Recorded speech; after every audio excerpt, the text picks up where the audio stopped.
रामायण और रामचरितमानस के 10 बड़े अंतर। रामायण और रामचरितमानस के बीच अंतर उनके लिखे जाने के समय का है। दोनों कृतियों के लेखक भी अलग अलग थे, हालांकि राम दोनों में मुख्य नायक है। उनकी जीवन कहानी और दुनिया को उनके सबक वही बताते हैं जो वे बताते हैं। रामायण ऋषि वाल्मीकि का महाकाव्य है, जबकि रामचरितमानस महान कवि तुलसीदास ने लिखा है। एक काल का अंतर। महर्षि वाल्मीकि जी ने रामायण की रचना प्रभु श्री राम के जीवन काल में ही की थी। राम का काल 5114 ईसा पूर्व का माना जाता है, जबकि गोस्वामी तुलसीदास जी ने रामचरितमानस को मध्यकाल अर्थात विक्रम संवत 1631 अंग्रेजी सन 1573 में रामचरितमान का लेखन प्रारंभ किया और विक्रम संवत 1633 अर्थात 1575 में पूर्ण किया था। एक शोध के अनुसार रामायण का लिखित रूप 600 ईसा पूर्व का माना जाता है।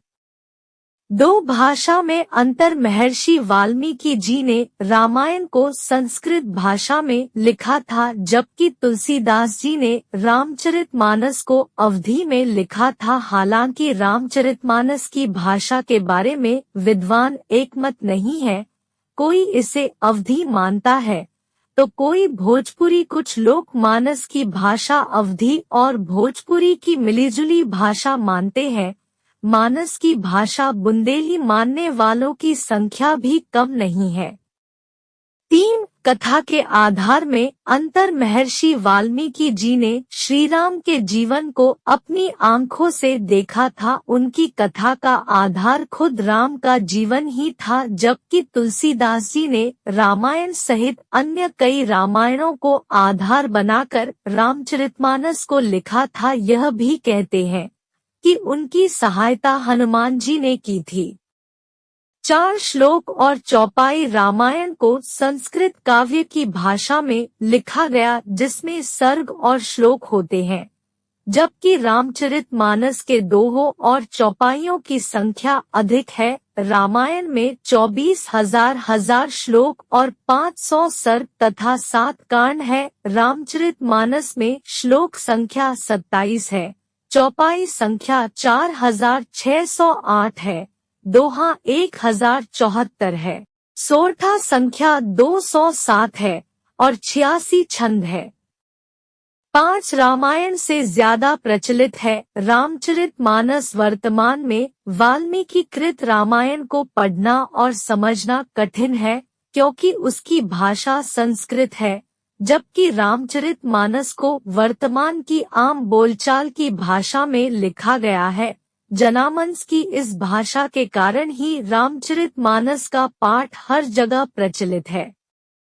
6 राम के चरित्र का अंतर। वाल्मीकि कृत रामायण में राम को एक साधारण लेकिन उत्तम पुरुष के रूप में चित्रित किया है, जबकि रामचरितमानस में पात्रों और घटनाओं का अलंकारिक चित्रण किया गया है। इस चरित्र चित्रण में तुलसीदास ने हिंदी भाषा के अनुप्रास, अलंकार, श्रृंगार, शांत और वीररस का प्रयोग मिलेगा। इसमें तुलसीदास जी ने भगवान राम के हर रूप का चित्रण किया गया है। रामचरितमानस में राम ही नहीं, रामायण के हर पात्र को महत्व दिया गया है। सभी के चरित्र का खुलासा हुआ है। तुलसीदास जी ने राम के चरित्र को एक महानायक और महाशक्ति के रूप में चित्रित किया। 7 घटनाओं में अंतर। वाल्मीकि कृत रामायण और गोस्वामी तुलसीदास कृत रामचरितमानस में घटनाओं में कुछ अंतर मिलेगा, जैसे श्री राम और सीता जनकपुरी में बाग में एक दूसरे को देखते हैं। तब सीताजी शिवजी से प्रार्थना करती हैं कि श्री राम से ही उनका विवाह हो। यह प्रसंग तुलसीकृत रामचरितमानस में है, वाल्मीकि रामायण में नहीं।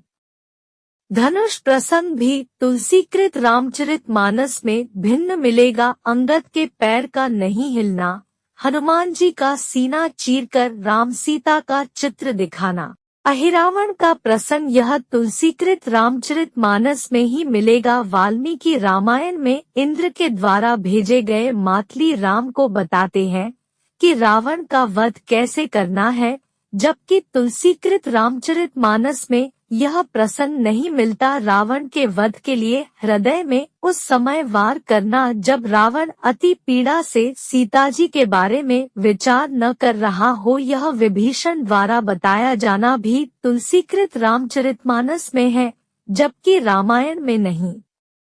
कैकेयी द्वारा वरदान का वर्णन भी भिन्न मिलेगा। जब भरत श्री रामचंद्र जी को लेने वन में जाते हैं तो वहां राजा जनक भी पधारते हैं।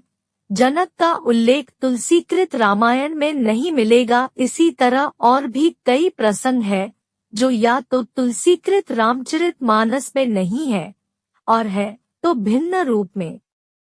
दरअसल गोस्वामी तुलसीदास जी ने रामचरितमानस को लिखने के पहले उत्तर और दक्षिण भारत की सभी रामायणों का अध्ययन किया था। उन्होंने रामचरितमानस में उसी प्रसंग को रखा जो कि महत्वपूर्ण थे। कहते हैं कि रामायण में जो वाल्मीकि नहीं लिख पाए उन्होंने वह आध्यात्म रामायण में लिखी थी। तुलसीदास जी ने कुछ प्रसंग आध्यात्म रामायण से भी उठाए थे। 8 रामायण और रामचरितमानस का अर्थ। रामायण का अर्थ है राम का मंदिर, राम का घर, राम का आलय या राम का मार्ग, जबकि रामचरितमानस का अर्थ राम के रचित्र का सरोवर, राम के मन का सरोवर। रामचरितमानस को राम दर्शन भी कहते हैं। मंदिर में जाने के जो नियम है वही सरोवर में स्नान के नियम है। मंदिर जाने से भी पाप धुल जाते हैं और पवित्र सरोवर में स्नान करने से भी 9 ऋषि और भक्त की लिखी रामायण। महर्षि वाल्मीकि प्रभु श्रीराम के प्रशंसक जरूर थे, लेकिन वे भक्त तो भगवान शिव के थे। उन्होंने शिव की मदद से ही इस रामायण को लिखा था, जबकि तुलसीदास जी प्रभु श्रीराम के अनन्य भक्त थे और उन्होंने स्वप्न में भगवान शिव के आदेश से राम भक्त हनुमान की मदद से रामचरितमानस को लिखा था। 10 कांड रामचरितमानस में आखिरी से पहले कांड को लंका कांड कहा गया, जबकि रामायण में आखिरी से पहले कांड को युद्धकांड कहा गया। कहते हैं कि उत्तरकांड को बाद में जोड़ा गया था। ऐसी ही वीडियो के लिए चैनल को सब्सक्राइब करें और वीडियो को लाइक करें और कमेंट बॉक्स में अपनी राय दें। वीडियो देखने के लिए धन्यवाद।